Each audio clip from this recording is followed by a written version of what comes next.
Bonjour à tous et bienvenue dans le journal du hardware, partie 2. Partie 2 ? Oui, parce qu'il y a eu la partie 1 hier, j'ai découpé un petit peu l'épisode en deux. Comme j'étais fatigué, j'ai pas dormi de la semaine pour des raisons que j'ignore, sinon c'est pas bien drôle. Ça m'évite principalement de ressembler à un zombie et de pouvoir canaliser l'énergie en 1 heure, histoire d'avoir une vidéo potable. Enfin bref, on s'en fout de ma vie, il y a des choses qui sont bien plus intéressantes aujourd'hui. Les laptops 3050 et 3050 Ti sortent, la RTX 3050 Ti va peut-être sortir car elle a été listée à l'EEC récemment, les RX 6600 et 6600 XT de AMD arrivent bientôt, et enfin on finira sur le super résolution d'AMD qui pourrait venir bien plus tôt que prévu. Pas de fast news aujourd'hui, on les a faites hier, mais en tout cas toujours le petit conseil du jour à la fin de la vidéo. Allez, venez vite vous asseoir avant que je meure de fatigue en vidéo. Vous attendez des PC portables avec la nouvelle génération de cartes graphiques mais à des prix un peu plus abordables? Eh bien celles-ci sont là avec les variantes 3050 et 3050 Ti qui seront lancées conjointement avec les processeurs de laptop Intel Tiger Lake H. Selon les benchmarks de Nvidia, ces cartes graphiques seraient capables de donner une bonne expérience 1080p avec 60 fps+, même sur des gros jeux ayant le ray tracing. Par contre attention ici, les principaux résultats à 60 fps+, sont avec le DLSS d'activer, donc il ne faudra pas non plus attendre des monts et des milles de ces puces là. Même si par rapport à une 1650 Ti, l'upgrade est tout à fait intéressante. Enfin, quand elle compare pas les résultats en ray tracing de la 1650 Ti avec une carte qui a actuellement du ray tracing. Il aurait fallu à la rigueur mettre les chiffres sans ray tracing pour la 1650 Ti. Côté spécifications, elles sont relativement similaires. Par contre, la 3050 sera bien sûr moins puissante qu'une 3050 Ti, ce qui est normal. Mais bon, si on revoit un petit peu les chiffres à la baisse par rapport aux spécifications, on est à peu près à 20% de différence entre les deux. Donc ce ne sera pas des foudres de guerre. Mais bon, c'est pas forcément ce qu'on attendait d'eux. Ce sont des PC qui seront vendus à moins de 1000 € ici. Donc à voir tout de même quand ça arrivera dans les mains des reviewers pour voir les tests plus approfondis et plus généraux de tout ça. En parlant de 3050 Ti, elle pourra arriver très bientôt en vente chez nous.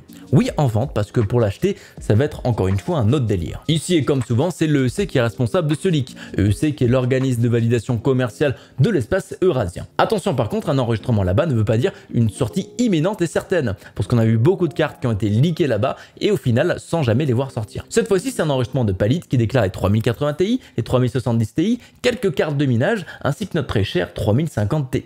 En tout cas, une appellation qui fait fortement penser à ce genre de choses. Ce genre de choses, ça pourrait du coup éventuellement dire que lors de l'annonce de Nvidia en fin de mois, on n'aurait pas une, pas deux, mais bien 3 cartes graphiques qui sortiraient au courant du mois de juin ou dans l'été. Donc c'est cool, on commence à voir Nvidia qui descend en gamme pour aller chercher les cartes les plus abordables. Mais bon, après, dans le contexte actuel de la carte graphique, c'est des cartes abordables qui seront à 400 €, 400-500 €. Par contre, il y a pas mal de choses qui nous font dire aussi que potentiellement, c'est pas des cartes graphiques qu'on va trouver ici. En effet, on n'avait aucune mention de la 3050 Ti jusqu'à présent, alors que la 3080 Ti et la 3070 Ti, mais il y en a eu plein et surtout des leaks assez solides. Donc moi, ça semble bizarre qu'on n'en ait pas entendu parler jusqu'à présent. Autre chose qui me semble bizarre, c'est qu'il y a 25 variantes de cette carte qui ont été définies par Palit. 25, c'est quand même un nombre qui est plutôt énorme là-dessus. En termes de comptage de doigts, on est sur ça.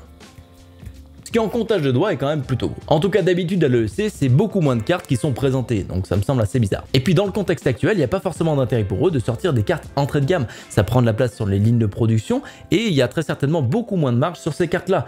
Et en sachant que les cartes haut de gamme se vendent actuellement comme des petits pains. Tout ça combiné me laisse quand même assez perplexe sur une annonce de cette carte en fin du mois. Après peut-être que dans les semaines qui suivent, on aura un peu plus d'informations sur cette carte parce que pour l'instant, on n'a pas vraiment grand-chose. En tout cas, j'espère de tout cœur que cette carte va sortir parce que ça fait quand même 9 mois que la 3080 est sortie, donc il serait temps de sortir des cartes un peu plus bas de gamme pour convenir à peu près tout le monde. Dans tous les cas, on le verra à la fin du mois pour une réponse définitive. Tant qu'on en est annoncé des cartes qui ont été leakées via l'EEC, il y en a aussi du côté de AMD avec la 6600 XT et la 6600 qui ont été soumises par ASRock. La principale information ici, c'est que vraisemblablement ces modèles auraient 8 Go de GDDR6, donc probablement sur un bus de 128 bits. Ça change pas mal par rapport aux derniers enregistrements EEC de cette carte qui pour la même carte 6600 XT avait cette fois-ci 12 Go de VRAM. Et du coup peut-être eu un changement de plan de la part de AMD, peut-être parce que les modules de mémoire sont plus durs à trouver en ce moment. Donc si on en met moins, on en produit certainement plus. Il n'y a pas eu d'annonce officielle de la part de AMD pour l'instant, mais on sait qu'ils doivent s'exprimer au Computex dans peu de temps, donc ce sera peut-être l'occasion de glisser un petit truc à la fin sous la porte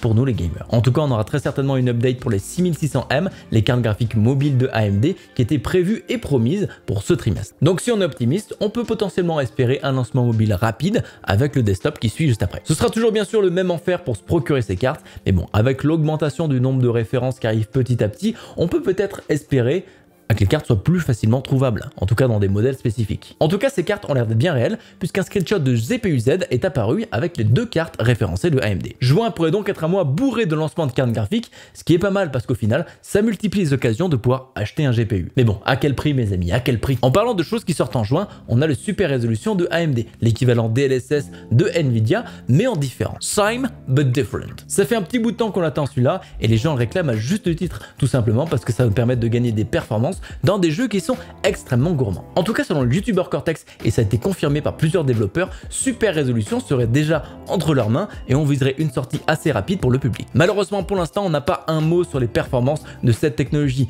La version de développement serait visiblement différente de la version finale, ce qui les empêcherait de s'exprimer. Ce qui est dommage et bizarre parce que nous on veut voir de la donnée, on veut du concret, on veut savoir ce qui nous attend. Dans la vidéo, il nous informe aussi que le super résolution de AMD va fonctionner bien différemment du DLSS. Si on prend un petit peu la chaîne de rendu d'un GPU pour expliquer ça, eh bien le DLSS arrive quant à lui à la fin de celle-ci. Donc c'est vraiment quand l'image a été rendue, paf, on l'upscale et on l'envoie. Quant à AMD, ça se baserait sur quelque chose qui arrive bien avant dans la chaîne, évitant pas mal de travail au niveau des développeurs et rendant la chose beaucoup plus facile à intégrer. Ah, et aussi, il n'y aurait pas besoin de l'entraîner avec une intelligence artificielle. C'est donc une très bonne chose ici, parce que plus la technologie sera facile à intégrer, plus les développeurs l'intégreront. Et en plus, si ça marche bien, eh bien l'adoption va être tout simplement exponentielle. Et ça, c'est tout bénef pour nous parce que si la majorité des jeux l'intègrent, bah, ça veut dire qu'avec des cartes qui sont plus bas de gamme, on va pouvoir avoir des performances qui sont très impressionnantes. Après, bien sûr, on sait tous que ces technologies ne sont pas parfaites, mais c'est très important pour les GPU qui sont un peu moins puissants. La partie la plus intéressante de cette vidéo, c'est quand ils annoncent que la techno va très certainement sortir en juin. Une information qui a été vue nulle part ailleurs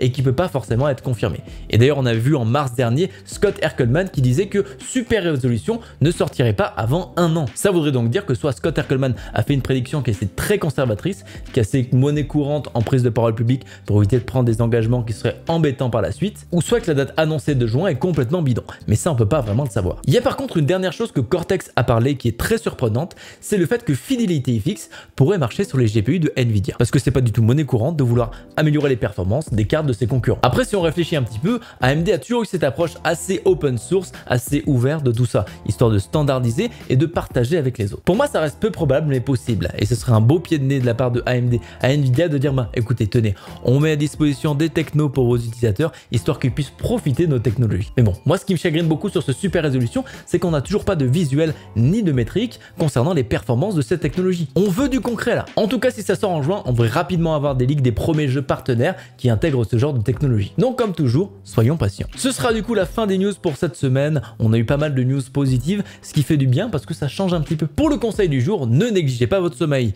sinon vous allez finir en légumes vivants. Attendez, qui c'est qui a écrit cette ligne là? C'est pas moi? C'est parce que j'ai besoin de sommeil, c'est ça? Après, en vérité, à la caméra, ça va. On voit pas trop que j'ai une tronche un peu déconfite. Allez, ce sera tout pour moi. Merci à vous d'avoir regardé la vidéo et on se dit à très bientôt pour une prochaine. Ciao!